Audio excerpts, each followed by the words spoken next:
جب کوفیوں کو پتہ چلا کہ امام حسین علیہ السلام نے یزید کی بیعت کرنے سے انکار کر دیا ہے اور امام حسین علیہ السلام مدینہ منورہ کو چھوڑ کر مکہ مکرمہ سکونت پذیر ہو گئے ہیں، تو اہل کوفہ نے امام حسین علیہ السلام کو خطوط لکھ کر کوفہ آنے کی دعوت دی۔ ان کے ہر خط کا ایک جیسا ہی متن تھا کہ اے نواسہ رسول، ہم آپ کے نانا کے دین پر چلنے والے ہیں، ہمیں اس ظالم بادشاہ سے بچائیں۔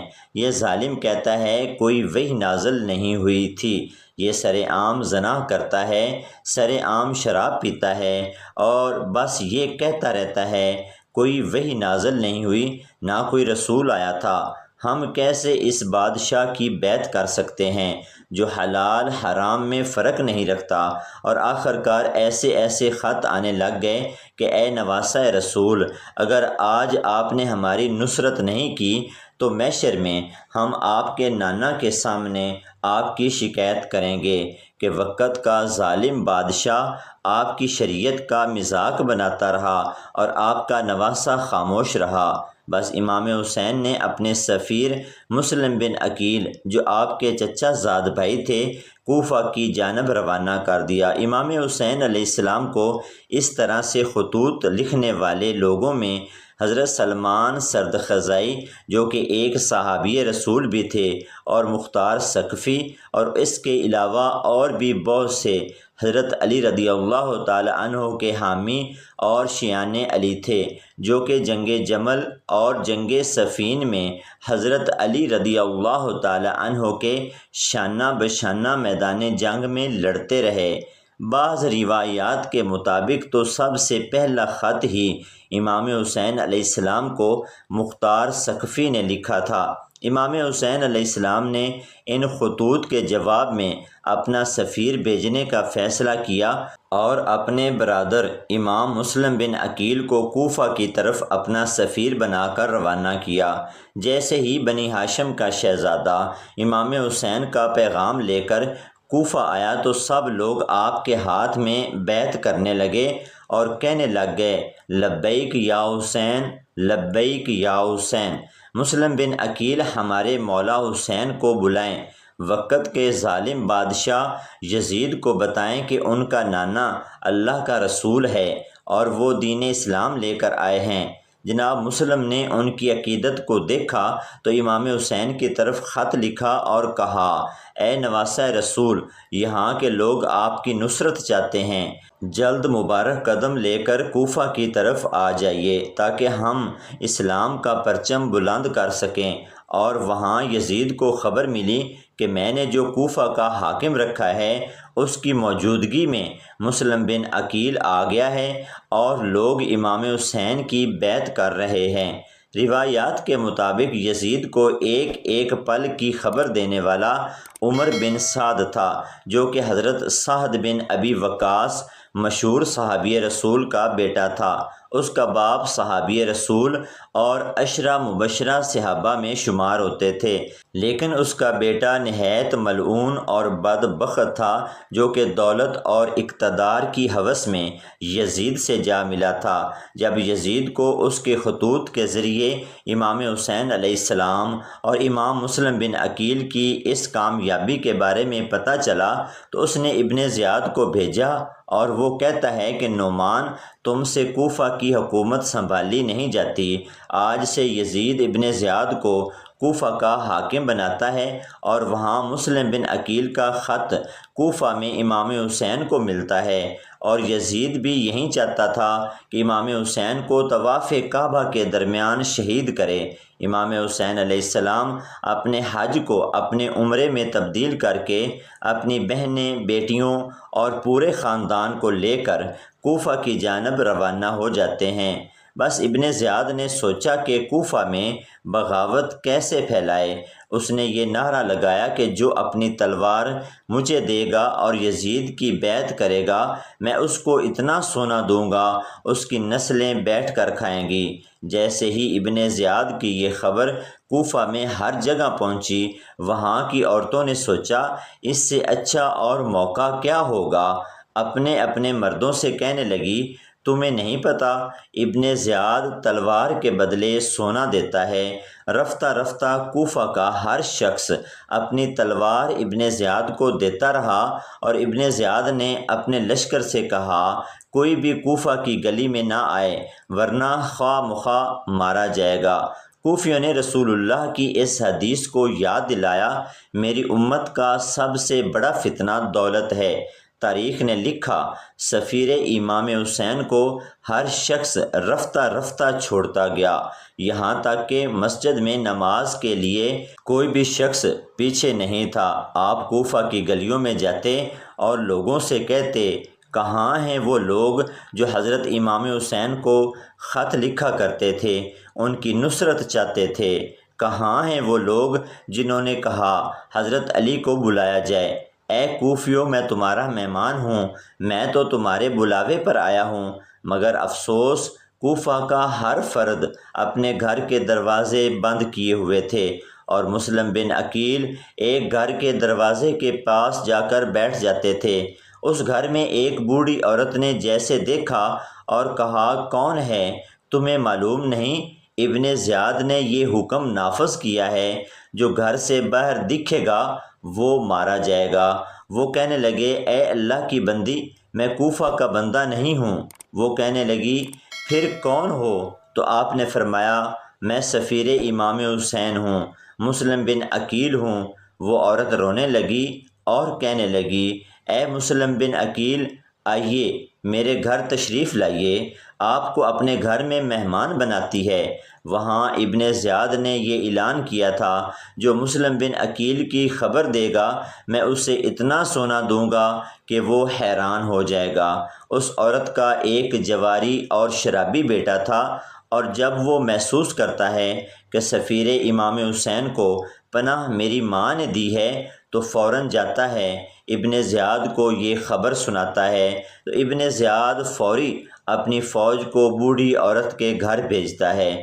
جب چاروں طرف سپاہیوں نے گھر کو گھیر لیا اور کہا اے مسلم گھر سے باہر آ جاؤ ورنہ ہم اندر آ جائیں گے، جناب مسلم گھر سے باہر آتے ہیں، ایک طرف امام علی علیہ السلام کا بھتیجا اور دوسری طرف ہزاروں کا لشکر۔ تاریخ میں لکھا ہے کہ کوفہ کے لوگ حیران ہو گئے کہ ایک اکیلا انسان ایسے بھی لڑ سکتا ہے۔ لاشوں پہ لاشیں گراتے گئے لیکن کوئی بھی سفیر امام حسین کو ایسے پکڑ نہ پایا۔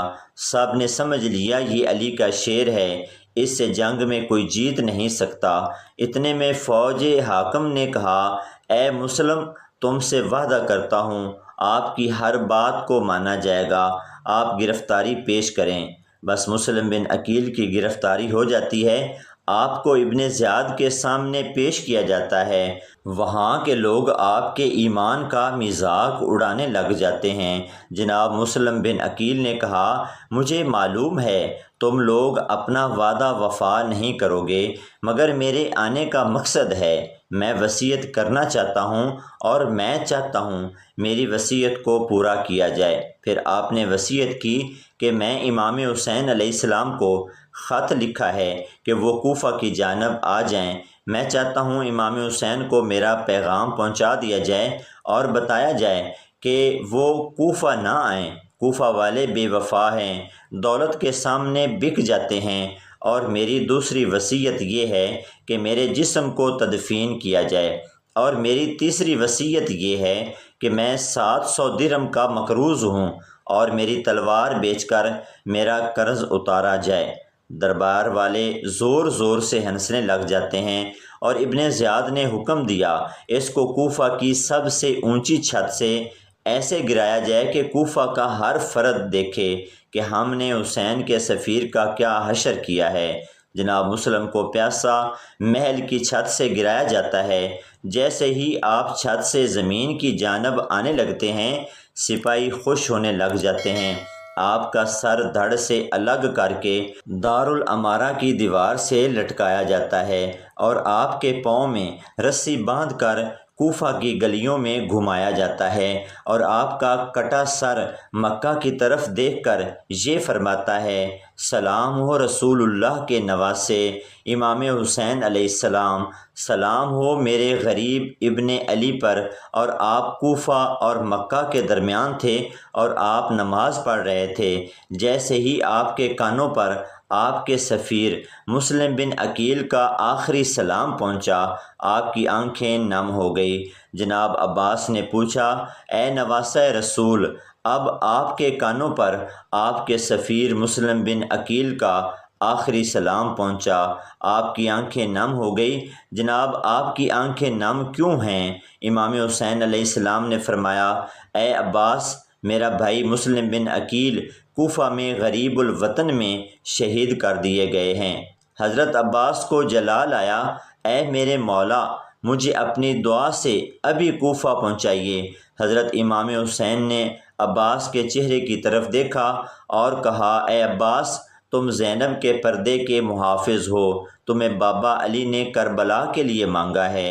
اتنی دیر میں آپ جناب مسلم بن عقیل کے خیمے میں آتے ہیں اور ان کی زوجہ کو ان کی شہادت کی خبر سناتے ہیں۔ جناب مسلم کے بچوں کے سر پر ہاتھ رکھتے ہیں، انہیں پیار کرتے ہیں۔ جب امام حسین نے مسلم بن عقیل کو کوفہ جانے کا حکم دیا تو اس وقت وہ مکہ میں تھے۔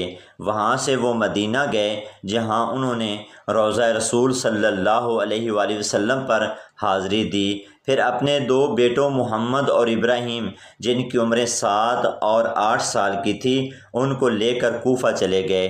کوفہ میں انہوں نے جناب مختار بن ابی عبیدہ ثقفی کے گھر پر قیام کیا۔ کوفہ والوں نے ان کی بیعت شروع کی، جن کی تعداد 30,000 تک پہنچ گئی۔ انہوں نے امام حسین کو خط لکھ دیا کہ کوفہ آنے کے لیے حالات سازگار ہیں۔ اس وقت کوفہ کا گورنر نعمان بن بشیر تھا۔ جب یہ خبر یزید تک پہنچی تو اس نے بصرہ کے عبید اللہ ابن زیاد کو پیغام بھیجا کہ وہ جلد کوفہ پہنچ کر نعمان بن بشیر کی جگہ حکمران مقرر ہوں اور مسلم بن عقیل کا سر کاٹ کر یزید کے پاس بھیجیں۔ ابن زیاد نے کوفہ پہنچ کر گورنری سنبھالی تو مسلم بن عقیل امیر مختار کے گھر سے صحابی رسول حانی بن عروہ کے گھر منتقل ہو گئے۔ ابن زیاد نے فوج کو انہیں پکڑنے کے لیے بھیجا تو حانی بن عروہ، جن کی عمر اس وقت 90 سال تھی، انہوں نے اپنے مہمان کو حوالے کرنے سے انکار کر دیا۔ حانی بن عروہ کو قید کر لیا گیا، اس پر بھی انہوں نے انکار کیا تو انہیں باندھ کر 500 کوڑوں کی سزا دی گئی۔ اس دوران جب وہ بے ہوش ہو گئے تو ان کا سر تن سے کاٹ کر لٹکا دیا گیا۔ حانی بن عروہ کی گرفتاری کے بعد مسلم بن عقیل باہر آ گئے اور جنگ شروع کی، مگر آہستہ آہستہ سب کوفیوں نے ساتھ چھوڑ دیا، حتیٰ کہ صرف 30 افراد ان کے ساتھ رہ گئے۔ مغرب کی نماز تک وہ بھی باقی نہ رہے۔ انہی محمد بن کثیر نے اپنے گھر میں پناہ دی۔ محمد بن کثیر کے حمایتیوں کے ساتھ ابن زیاد کی فوج نے جنگ کی اور انہیں بھی شہید کر دیا۔ یہ دیکھ کر مسلم بن عقیل کوفہ سے باہر جانے کی کوشش کرنے لگے، مگر شہر کے سب دروازے بند تھے۔ آپ نے ایک بوڑھی عورت سے پانی مانگا۔ جب انہوں نے بتایا کہ ان کا تعلق خاندان رسالت سے ہے تو اس عورت نے انہیں اپنے گھر میں پناہ دی، مگر اس عورت کے بیٹے طوع نے انعام کے لالچ میں مخبری کر دی۔ ابن زیاد نے 3000 فوج بھیجی تو مسلم بن عقیل گھر سے باہر آ کر لڑنے لگے اور بنو ہاشم کی تلوار بازی کے جوہر دکھائے۔ جب سینکڑوں لوگ ہلاک ہو گئے تو ابن زیاد کے سالار ابن اشعش نے فوج کا پیغام بھیجا۔ یہ سن کر ابن زیاد نے کہلا بھیجا کہ کیا ایک شخص کے لیے 3000 کی فوج بھی ناکافی ہے؟ تو ابن اشعش نے جواب بھجوایا کہ یہ کوئی بقال یا جلاح نہیں، بنو ہاشم کا چشم و چراغ ہے۔ بعد میں ایک گڑھے میں مسلم بن عقیل کو دھوکے سے گرا کر گرفتار کر لیا گیا۔ جب مسلم کو ابن زیاد کے سامنے پیش کیا گیا تو اس نے انہیں سزا دی کہ کوفہ کے دارالامارہ کی چھت سے گرا دیا جائے۔ مسلم بن عقیل نے شہادت سے پہلے چند وصیتیں کی جن کے بعد ان کو چھت سے گرا کر شہید کر دیا گیا۔ یہ واقعہ 9 ذوالحجہ 60 ہجری کا ہے۔ شہید ہونے کے بعد ان کا سر کاٹ دیا گیا اور اسے یزید کو دمشق بھجوا دیا گیا اور جسم کو کوفہ کے قصابوں کے بازار میں لٹکا دیا گیا تاکہ کوفہ کے لوگ اب بنو ہاشم کی حمایت نہ کریں۔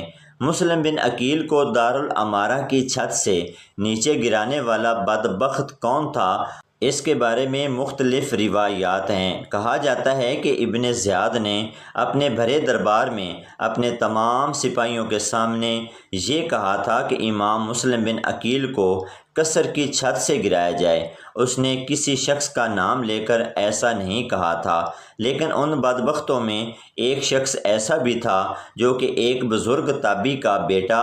اس نے ابن زیاد سے انعام و اکرام کے لالچ میں آگے بڑھ کر امام مسلم بن عقیل کو قصر کوفہ کی چھت سے دھکا دیا تھا، اور بعض تاریخ دان اس بات پر بھی متفق ہیں کہ وہ تابعی کا نہیں بلکہ ایک صحابی رسول کا بیٹا تھا۔